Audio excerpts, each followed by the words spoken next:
ஆய்புவன் வணக்கம். அஸ்ஸலாமு அலைக்கும் எனது தமிழ் பேசும் உறவுகளே, உங்கள் அனைவரையும் வியூஸ் ஆஃப் ஷஹீம் என்ற இந்த காணொலியின் ஊடாக சந்திப்பதில் மட்டற்ற மகிழ்ச்சி.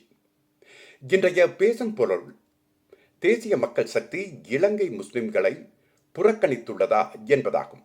நாம் அனைவரும் அறிந்ததைப் போன்று அண்மையில் நடைபெற்ற ஜனாதிபதி தேர்தலில் 56% வாக்கினையும் மற்றும் பொது தேர்தலில் 159 ஆசனங்களையும் பெற்று தமிழ் முஸ்லிம் சிங்களம் என்ற இணைந்து இந்த அனைத்து மக்களின் ஆதரவுடன் தேசிய மக்கள் சக்தி தனது ஆட்சியை அமைத்துள்ளது.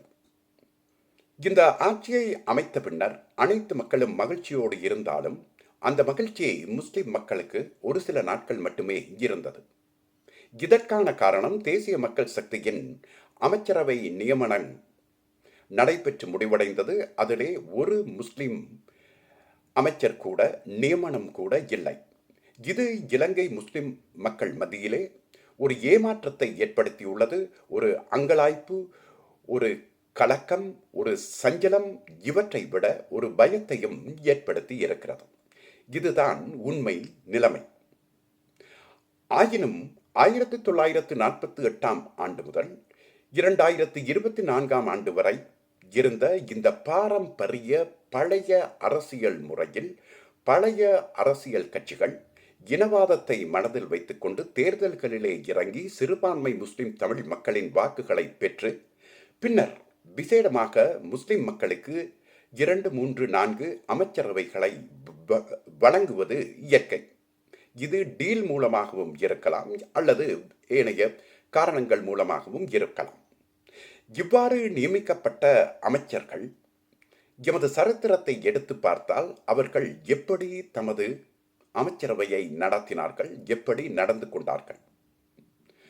ஒரு பக்கத்திலே இஸ்லாமியர்களின் அடிப்படை உரிமைகளான கல்வி, பொருளாதாரம் இவற்றை மறந்தாலும் அடிப்படையாக அவர்களுக்கு உரிய இனவாதங்களுக்கு எதிரான பாதுகாப்புகளை கூட அவர்களால் கொடுக்க முடியவில்லை என்பது நாம் அனைவரும் அறிந்த நிதர்சனம் உண்மை. உதாரணமாக 1994 ஆண்டு சந்திரிகா பண்டாரநாயக்க அவர்களுடைய அமைச்சரவையிலே 7 அமைச்சர்கள் இருந்தார்கள். எனது ஞாபகம் சரியாக இருந்தால் அதிலே MH முகமது, ஃபவுசி, ரவுஃப் ஹக்கீம், ஃபேரியல் அஸ்ரப், அதாவுல்லா உட்பட 7 பேர்கள் இருந்தாலும் அன்று மாவனல்லையில் மிக பாரிய ஒரு இன வன்முறை இஸ்லாமியர்களுக்கு எதிராக நடைபெற்றது. இஸ்லாமிய சமூகத்தின் உயிர்கள், உடைமைகள், பள்ளி வாயில்கள் அடித்து நொறுக்கப்பட்டு எரிக்கப்பட்டன. ஆயினும் இந்த 7 அமைச்சர்களாலும் அதனை நிறுத்த முடியவில்லை. அடுத்ததாக கோட்டாபய ராஜபக்சவின் காலத்தில், கோவிட் காலத்திலே முஸ்லிம் உடல்கள் எரிக்கப்பட்டது. ஆயினும் அன்று நீதி வெளிநாட்டு அலுவல்கள் அமைச்சராக இருந்த அலி சப்ரியினால் அதனை தடுக்க முடியவில்லை. ஆகவே இந்த முஸ்லிம் அமைச்சர்களின் கன்செப்ட் எந்த அளவு எமது சமூகத்துக்கு முக்கியமானது, அது எவ்விதமாக எமது சமூகத்தை பாதுகாத்து உள்ளது என்பதும் ஒரு கேள்விக்குரிய விடயமாகும். 1948 இருந்து 2024 ஆண்டு வரை வந்த இந்த பாரம்பரிய 2 இனவாத கட்சிகளும் இனவாதத்தை முன்னிலைப்படுத்தி ஆட்சி அமைத்திருந்தாலும் அவர்களுடைய துணிப்பொருள் இனவாதமாக இருந்தாலும் அனுரகுமார திசாநாயக்கவின் துணிப்பொருள் அதற்கு முற்றும் முழுதுமாக மாறுபட்டதாக இருந்தது. இனவாதமற்ற ஒரு அரசியல் என்பதாகும். அதே போன்று அனுரகுமார திசாநாயக்க தனது உரைகளிலும் விசேடமாக இறுதியாக பாராளுமன்றத்தின் முதல் அமர்விலேயே இனிமேல் இந்நாட்டில் இனவாதம் இருக்காது, அது முற்றும் முழுதுமாக துடைத்தெறியப்படும் என்பதனோடு அனுரகுமார திசாநாயக்க இன்னும் ஒரு சந்தர்ப்பத்திலே சமய சுதந்திரம் பூரணமாக வழங்கப்படும், அந்தந்த சமயங்களுக்கு ஏற்ற கலாச்சார ஆடைகளை அணியக்கூடிய சுதந்திரமும் அவர்களுக்கு வழங்கப்படும் என்று கூறியிருந்தார். ஆகவே அந்த பழைய அரசியல் முறைமையிலே அமைச்சர்கள் இருந்தார்கள், பாதுகாப்பு இல்லை. இந்த தேசிய மக்கள் சக்தியில் அமைச்சர்கள் இல்லை, பாதுகாப்பு இருக்குமோ என்றும் எங்களுக்கு எண்ண வேண்டிய ஒரு அவசியமும் இங்கே இருக்கிறது. இது இவ்வாறு இருக்க இன்னுமொரு விடயத்தையும் நான் இங்கு உங்களுக்கு எடுத்து கூற வேண்டும். தேசிய மக்கள் சக்தி என்பது ஜேவிபியில் இருந்து உருவான ஒரு இடதுசாரி கட்சி. இது வடகொரியா, கியூபா போன்று 100% இடதுசாரி கட்சியாக இல்லாவிட்டாலும் இவர்கள் இன்றும் இயங்குவது இடதுசாரி சித்தாந்தங்களின் கோட்பாடுகளில். அந்த சித்தாந்தங்களும் கோட்பாடுகளும் மனிதர்களை மனிதர்களாகத்தான் பார்க்க வேண்டும். அவர்களை இன, மத, சமய, பிரதேச வேறுபாடுகள் இன்றி பார்க்க வேண்டும் என்பதனையே எடுத்து கூறுகின்றது. ஆகவே இது இலங்கை அரசியல் சரித்திரத்தில் ஒரு வித்தியாசமான ஆட்சி முறைமை, வித்தியாசமான ஒரு அரசாங்கம். ஆகவே இதிலே இன்னொரு மாற்றங்கள் நடைபெறலாம். அவை முஸ்லிம் மக்களுக்கு மட்டுமல்ல, இனிமேல் பௌத்த மக்களுக்கும் ஒரு சில இடங்களிலே அது ஏமாற்றமாக அமையும். ஆகவே எமது இஸ்லாமிய சமூகம் இந்த புதிய மாற்றங்களுக்கு அடாப்ஷன் அண்ட் ஓரியன்டேஷன் என்று கூறுவதைப் போல இதை உள்வாங்கி நடக்க வேண்டிய ஒரு காலத்தின் கட்டாயத்தில் இருக்கிறார்கள் என்பதை முதலாவதாக இங்கு நான் உங்களுக்கு எடுத்து கூற விரும்புகின்றேன். ஏனெனில் பழைய புஞ்சாதியை அடித்து துரத்து விட்டீர்கள். இது புது புஞ்சாதி, புதிய நடை, புதிய உடை, புதிய பாணி என்பதை நாங்கள் மனதில் வைத்துக் கொள்ள வேண்டும். சரி, இப்பொழுது மேற்கூறிய அடிப்படையில் இந்த முறை தேசிய மக்கள் சக்தி தனது அமைச்சரவையை அமைத்துள்ளது.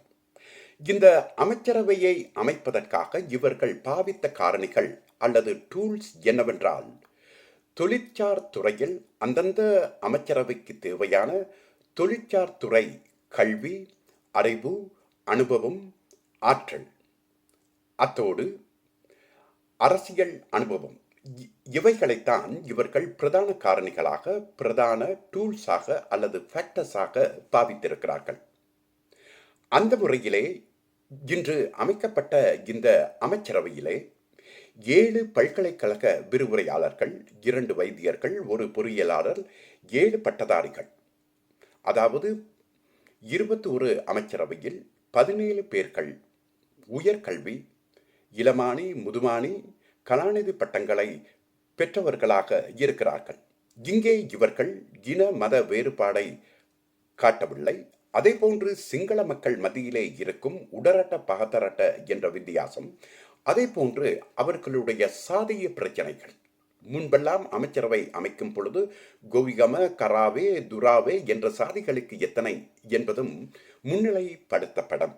ஆனால் இம்முறை இவை அனைத்தும் அகற்றப்பட்டிருக்கிறது. அதனால் கோவிகம மக்களுக்கும் இஸ்லாமிய மக்களை போன்று ஒரு ஏமாற்றமாகவும் இருக்கிறது. இந்த முஸ்லிம் மக்களின் பிரச்சனைகளையும் இந்த பௌத்த மக்களின் பிரச்சனைகளையும் எந்த ஒரு பெரிய ஊடகமும் பிரதான ஊடகமும் இன்னும் பேசவில்லை என்பதும் முக்கியமானதாகும்.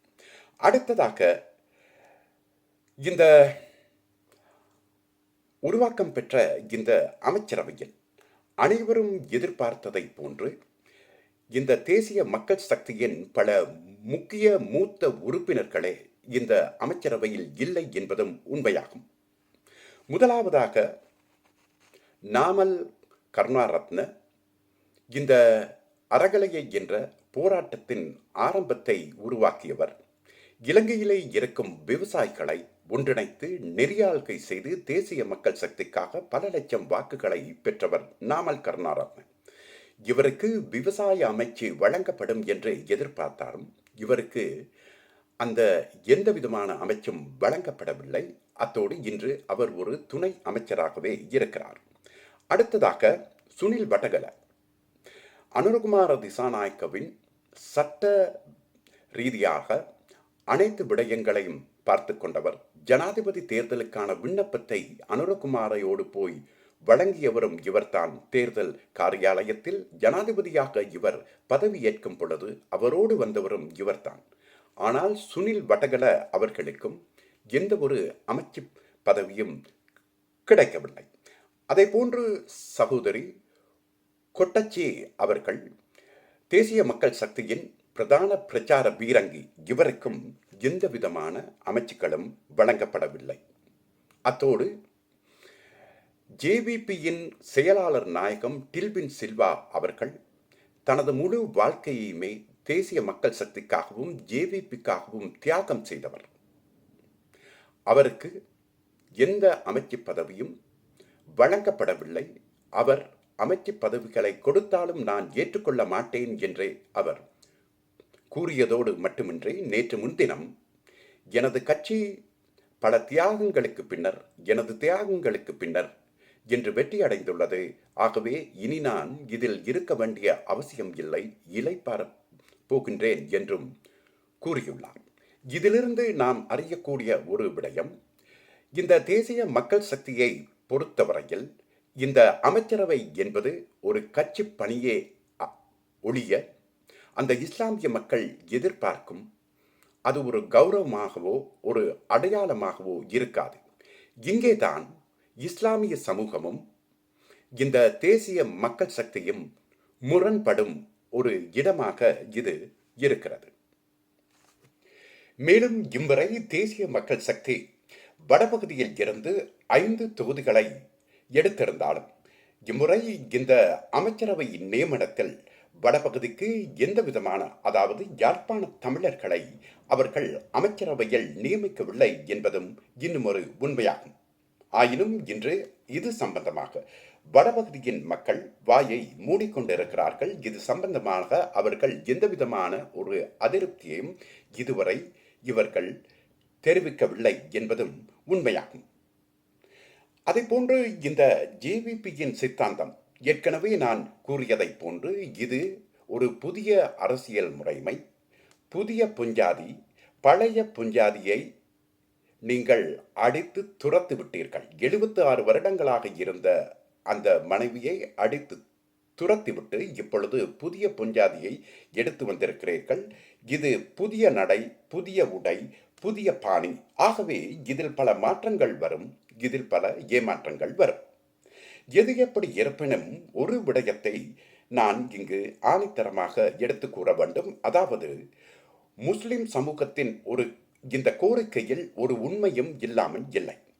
அதாவது அமைச்சரவை தான் இந்த நாட்டுக்கு தேவையான சட்ட திட்டங்களை உருவாக்கி அவற்றை பாராளுமன்றத்திற்கு எடுத்து வந்து சட்டங்களாக அமுலாக்கும். இவ்விதமான சட்ட திட்டங்கள் அமைக்கப்படும் பொழுது இஸ்லாமிய மக்களின் அந்த சமய கலாச்சார நம்பிக்கைகள், அந்த சமய கலாச்சாரம் இவற்றை இந்த பாராளுமன்றத்தில் அமைக்கும் சட்ட திட்டங்கள் முரண்படாமல் இருப்பதற்காக அதனை நாங்கள் முக்கியமாக பார்த்து கொள்ள வேண்டும். ஆகவே இந்த அமைச்சரவையில் இவ்விதமான சட்ட திட்டங்களை அமைக்கும் பொழுது இஸ்லாமிய நியமனம், முஸ்லிம் நியமனம் இல்லாமல் இருந்தால் ஒரு சில வேளை அமைக்கப்படும் சட்ட திட்டங்களுக்கு அந்த முஸ்லிம் மக்களின் கலாச்சாரங்களுக்கும் சமய நம்பிக்கைகளுக்கும் ஒரு வித்தியாசங்கள் ஏற்படலாம், முரண்பாடுகள் ஏற்படலாம். இதனால் இந்த எதிர்காலத்தில் பிரச்சனைகள் ஏற்படக்கூடிய வாய்ப்புகள் இருக்கிறது. ஆகவே நிச்சயமாக இந்த அமைச்சரவையில் இந்த காரணத்திற்காக ஒரு முஸ்லிம் அமைச்சரையாவது அவர்கள் நியமனம் செய்வது மிக முக்கியமானது என்பதே எனது ஆணித்தரமான கருத்தாக இருக்கிறது.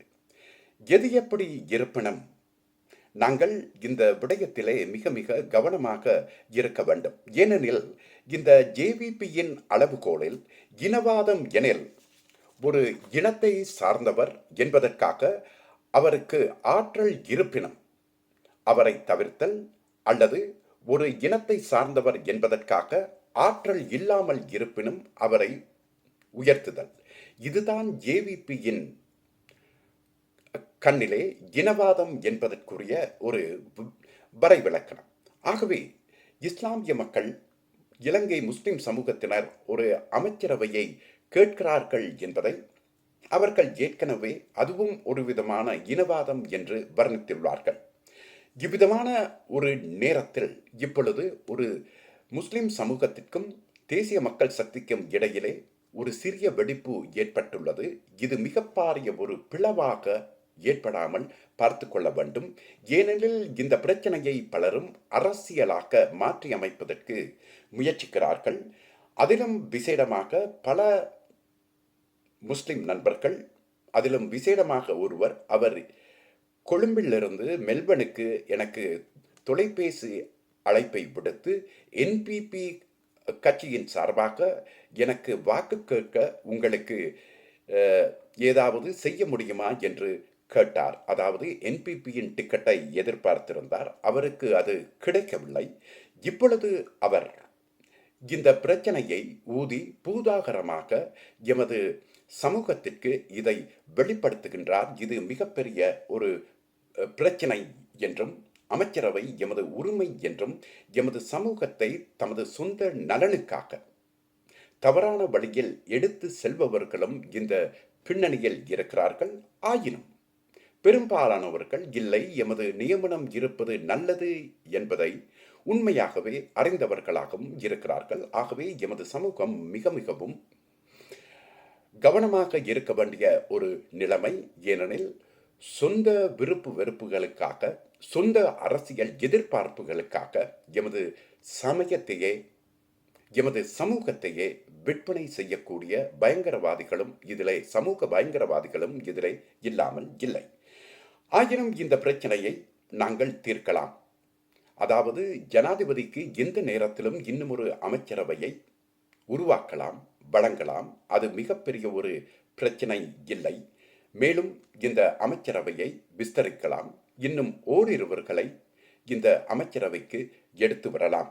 ஆகவே இது சம்பந்தமாக எமது இஸ்லாமிய கல்விமான்கள் ஒன்றிணைந்து விசேடமாக ஜனாதிபதி அனுரகுமார திசாநாயக்க மற்றும் டில்வின் சில்வா ஆகியோர்களோடு இன்னும் சில நாட்களுக்கு பின்பு இதனை ஆறவிட்டு அதற்கு பிறகு ஆறுதலாக அவர்களை சந்தித்து இந்த அமைச்சரவையில் எமது நியமனம் ஏன் இருக்க வேண்டும் என்று நியாயப்படுத்துவது மிக மிக முக்கியம். அதற்கு டாக்டர் சாலி மற்றும் எமது முனீர் மௌலவி ஆகியோர்கள் ஊடாக இதனை நாங்கள் செய்யக்கூடியதாக இருக்கும்.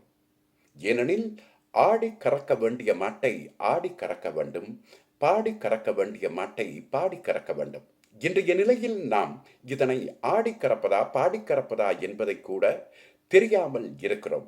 ஆகவே இந்நேரத்தில் தற்காலிகமாக அமைதி காத்து மிகவும் சரியான முறையில் அந்த நேரம் வரும்பொழுது நாங்கள் இந்த பிரச்சனையை தீர்ப்பதற்கான வழிவகைகளை தேடி அதற்கு ஏற்ற செயல்முறைகளில் ஈடுபடுவது முக்கியம் என்று கூறி, மீண்டும் இன்னொரு காணொலியில் சந்திக்கும் வரை உங்கள் குறிப்புகளை தயவு செய்து தாராளமாக இதில் இடுங்கள் என்று கூறி விடைபெறுகிறேன்.